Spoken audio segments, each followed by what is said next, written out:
A princesa Mária ouvia e não compreendia o que ele estava a dizer. Ele, o sensível príncipe Andrei, o meigo príncipe Andrei, como podia dizer aquilo na presença daquela que amava e que o amava? Se ele quisesse viver, não o diria naquele tom frio e insultuoso. Se não soubesse que ia morrer, seria incapaz de não ter pena dela, não poderia falar assim com ela ao lado. Só havia uma explicação para aquilo, era-lhe indiferente. E era-lhe indiferente porque alguma outra coisa lhe tinha sido revelada, uma coisa mais importante. A conversa era fria, desconexa, interrompida a todo momento. A Marie veio por Riazan, disse Natasha. O príncipe Andrei não reparou que ela, ao referir-se à irmã, disse Marie. E a própria Natasha, ao chamar-lhe assim na presença dele, reparou nisso pela primeira vez. E então, disse ele, contaram-lhe que toda a Moscou ardeu e que... Natasha parou, não se podia falar. O príncipe Andrei fazia esforços para ouvir, mas pelos vistos não conseguia. Sim, dizem que ardeu, respondeu ele. É pena. E fixou os olhos a direito, cofiando distraidamente o bigode com os dedos. Encontraste com o conde Nicolai, Marie? Perguntou derrompante, por certo com o desejo de lhes agradar. Ele escreveu para aqui a dizer que gostou muito de ti. Continuou num tom calmo, com simplicidade. Talvez já incapaz de compreender o significado complexo que as suas palavras tinham para os vivos. Se gostasses dele, também era bom que se casassem, acrescentou mais depressa. E como que ficou contente por ter dito finalmente as palavras que havia muito procurava e não encontrava. A princesa Mária ouviu-o dizer isso, mas as palavras dele não tinham para ela qualquer outro significado, além de mostrarem quão longe, terrivelmente longe, ele estava já de tudo o que era vivo. Para que falar de mim? Disse ela calmamente e olhou para Natasha. Natasha, sentindo o olhar, não se voltou para ela. De novo se calaram todos. André, queres? Disse de repente a princesa Mária e a voz tremeu-lhe. Queres ver o Nicoluccia? Ele nunca se esqueceu de ti. O príncipe Andrei pela primeira vez fez um sorriso quase indistinto. Mas a princesa Mária conhecia muito bem o rosto dele, compreendeu com pavor que não era um sorriso de alegria nem de ternura pelo filho, mas um sorriso de ironia mansa, submissa, provocada por aquela última tentativa da princesa Mária de despertar nele os sentimentos. Sim, gostava de ver o Nicolushka. Ele está bem? Quando trouxeram o príncipe Andrei, o Nicolushka, que olhava para o pai com os olhos assustados, mas não chorava, porque ninguém estava ali a chorar. Isto é fantástico. O príncipe Andrei beijou e, pelos vistos, não sabia do que falar com ele. Quando levaram embora o Nicolushka, a princesa Mária aproximou-se mais uma vez do irmão, beijou e, já sem forças para conter as lágrimas, chorou. O príncipe Andrei olhou fixamente para ela. É por causa do Nicolushka? Perguntou. A princesa Mária, a chorar, fez que sim com a cabeça. Marie, conhece o Evan, mas calou-se bruscamente. Tu que disseste? Nada, não chores aqui, disse ele, fitando com o mesmo olhar frio. Quando a princesa Mária começou a chorar, ele compreendeu que foi porque Nicolushka ficaria sem pai. Com grande esforço, transferiu-se de volta à vida ao ponto de vista delas. Sim, deve parecer-lhes uma coisa de lamentar. Mas é tão simples. As aves do céu não semeiam, nem seguem, mas o vosso Pai Celestial as alimenta, disse para si mesmo, e quis dizer o mesmo à princesa Mária. Mas não, vão compreendê-lo à sua maneira, não vão compreender. Não vão compreender que todos esses sentimentos a que dão tanto valor, todos esses nossos sentimentos que nos parecem tão importantes, são desnecessários. Não podemos entender-nos, eu e elas. E não disse nada. O filho do príncipe Andrei tinha 7 anos. Mal aprendera a ler, não sabia nada. Viria a viver muitas coisas depois deste dia, adquirindo conhecimentos, capacidade de observação, experiência. Porém, mesmo aquele que, já naquele momento, tivesse todas as capacidades que viria a adquirir mais tarde, não poderia compreender melhor, nem mais profundamente do que compreendia agora, todo o significado da cena que viu entre o seu pai, a princesa Mária e Natasha. Sim, percebeu tudo e, sem chorar, saiu do quarto. Aproximou-se em silêncio de Natasha, que saíra atrás dele, olhou com timidez para ela, com os seus belos olhos pensativos. O seu lábio superior, levantado, tremeu, encostou a cabeça a Natasha e chorou. Desde este dia evitava de Salo, evitava a condessa que o acarinhava e ou ficava sozinho sentado, ou se chegava com timidez à princesa Mária ou a Natasha, a quem parecia ter-se afeiçoado ainda mais do que à tia, e apertava-se contra elas num carinho acanhado. A princesa Mária, quando saiu do quarto do irmão, compreendeu tudo o que lhe dissera o rosto de Natasha. Não falou mais com Natasha sob a esperança de salvar a vida dele. Substituíam-se uma à outra por turnos à cabeceira do príncipe Andrei. A princesa Mária deixou de chorar ao pé do irmão, mas não parava de rezar, dirigindo-se ao espírito eterno e incompreensível que tanto fazia sentir agora a sua presença por cima do moribundo. 16. O príncipe Andrei não só sabia que ia morrer, como sentia que estava a morrer, que metade dele já tinha morrido.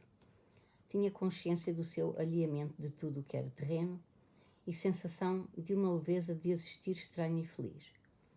Sem se apressar e sem se preocupar, esperava pelo que tinha pela frente.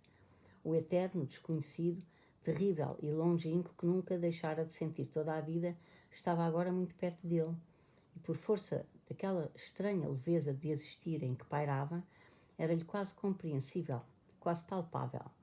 De antes tinha medo do fim. Por 2 vezes na sua vida experimentara o terrível e doloroso sentimento do medo da morte, do fim, mas agora já não. Passara pela primeira vez por este sentimento quando a granada girava, qual peão, diante dele, e ele olhava para o restolhal, os arbustos do céu, e sabia que à sua frente estava a morte. Quando ferido recuperou a consciência e lhe desabrochou na alma por um instante, a flor do amor eterno, livre e independente da vida, deixou de ter medo da morte e de pensar nela. Naquelas horas de solidão, sofrimento e delírio, depois do ferimento, quanto mais pensava no princípio novo do amor eterno que se lhe revelava, mais renegava sem se dar conta a vida terrena. Amar tudo, amar a todos, sacrificar-se em prol do amor significava não amar ninguém, significava não viver a vida da terra. E quanto mais se impregnava deste princípio de amor, mais renegava a vida e com mais perfeição eliminava a barreira terrível que sem amor se ergue entre a vida e a morte.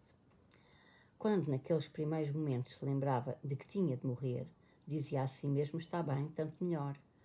Porém, após a noite em Mitici, quando no seu meio delírio lhe apareceu à frente a desejada, e quando, apertando contra os seus lábios a mão dela, chorou lágrimas silenciosas e felizes, o amor pela mulher voltou a entrar imperceptivelmente no seu coração e voltou a ligá-lo à vida. Começaram a visitá-lo pensamentos felizes e inquietos. Recordando o momento em que vira Kuragin no posto médico, viu que foi desde então que já não conseguia voltar àquele sentimento. Atormentava-o a questão de saber se o outro estava vivo e não se atrevia a fazer a pergunta. A doença dele seguia o seu curso de acordo com a ordem física, mas o que Natasha mencionara com a expressão aconteceu aquilo, passara-se 2 dias antes da chegada da princesa Mária. Foi a última luta moral entre a vida e a morte, em que a morte venceu.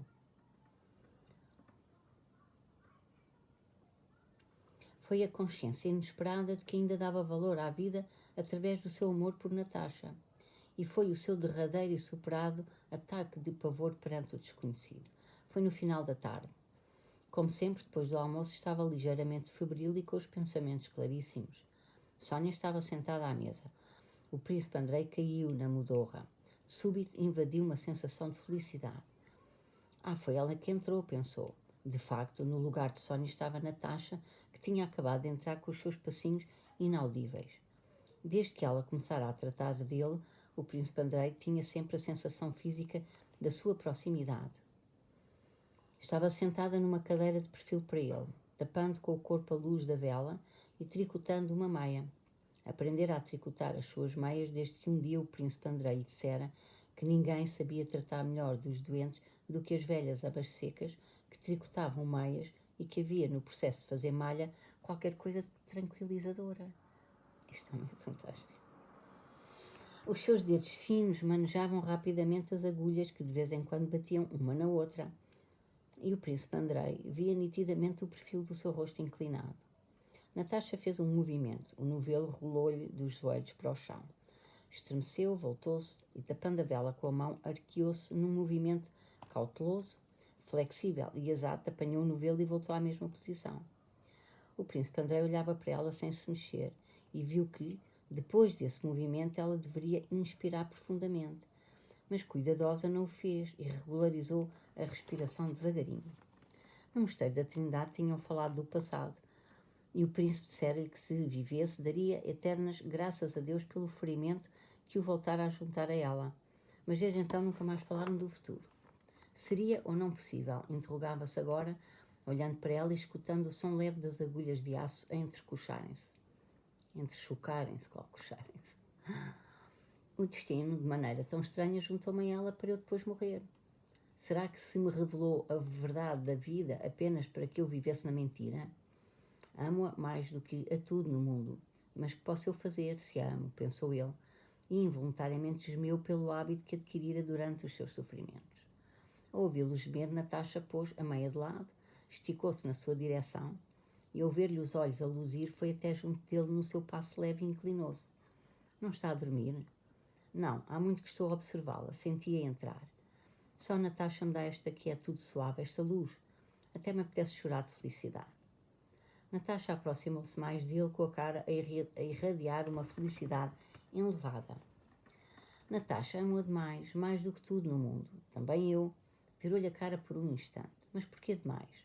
Porquê demais? Bom, o que pensa, o que sente no fundo da alma, viverei, que lhe parece? Tenho a certeza, quase gritou Natasha, pegando-lhe nas mãos num gesto apaixonado. O príncipe ficou calado. Que bom seria. E pegando na mão dela, beijou-lhe. Natasha estava feliz e comovida, mas logo se lembrou que isso não podia ser, que o doente precisava de sossego. Mas o príncipe não estava a dormir, disse ela, reprimindo a alegria. Tente adormecer, por favor. O príncipe Andrei apertou-lhe a mão e largou-lhe. Natasha voltou a sentar-se no seu lugar. Nas 2 vezes que voltou a cabeça para ele, os olhos do príncipe, luzindo, cruzaram-se com os dela. Natasha marcou a si mesma a quantidade de meia que iria fazer e jurou para si que não voltaria a olhar para ele antes de acabar. O príncipe Andrei, um pouco depois, adormeceu. Mas não dormiu por muito tempo. Acordou bruscamente e inquieto, coberto de suores frios. Quando estava a adormecer, pensava no que sempre tinha na mente nos últimos tempos, na vida e na morte. E mais na morte.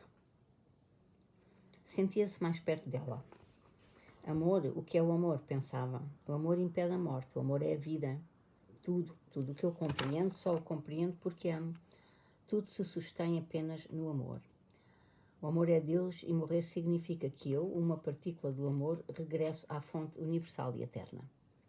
Estes pensamentos pareceram consoladores, mas eram apenas pensamentos. Alguma coisa falhava neles. Havia neles alguma coisa de unilateral e pessoal, de racional. Não havia evidência.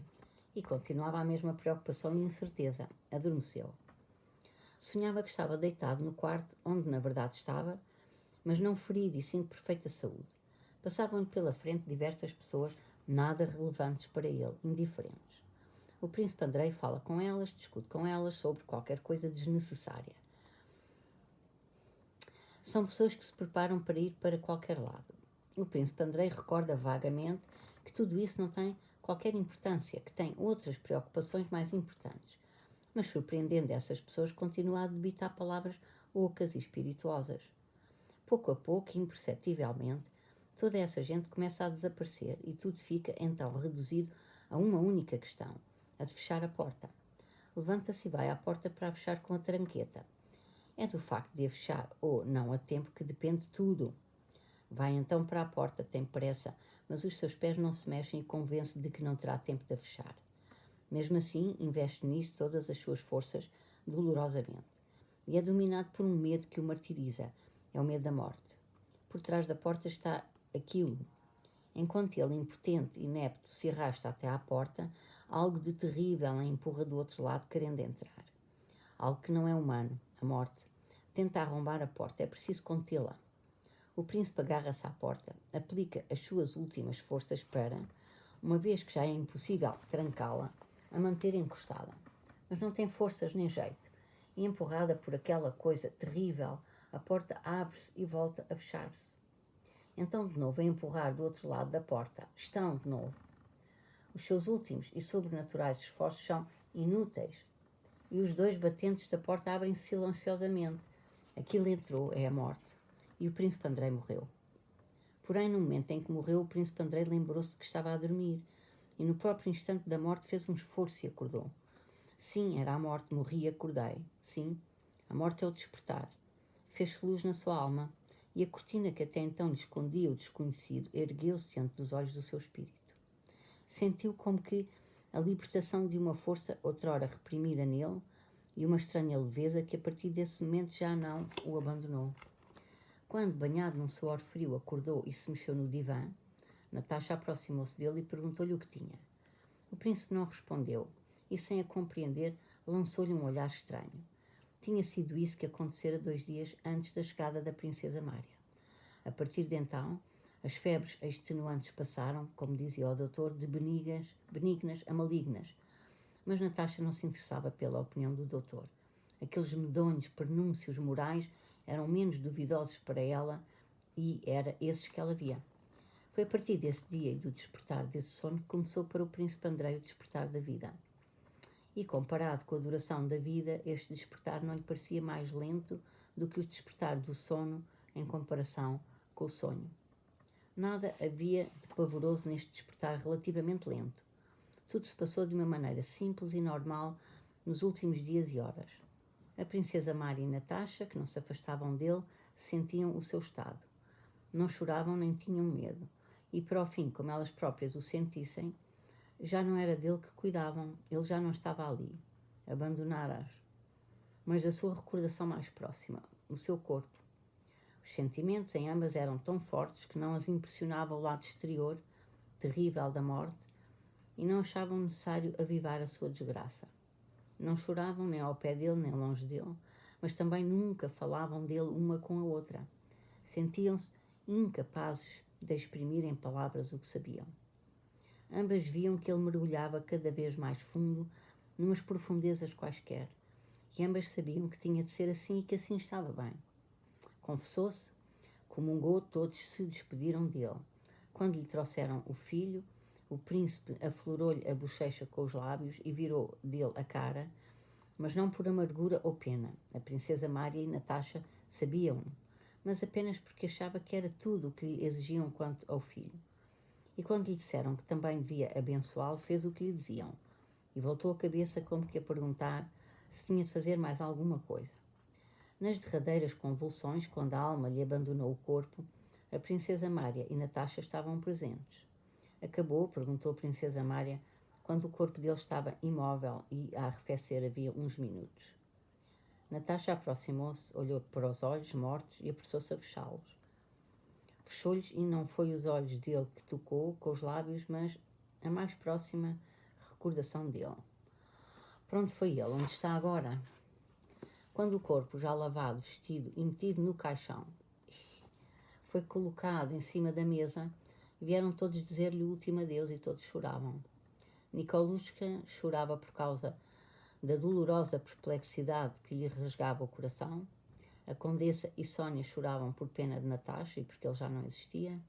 O velho conde chorava porque sabia que em breve seria a sua vez de dar o mesmo passo terrível. Agora também Natasha e a princesa Mária choravam, mas não por causa da sua desgraça pessoal. Choravam porque o mistério simples e solene da morte que se cumpriu diante delas lhes inundava as almas. Isto foi comovente e pesado.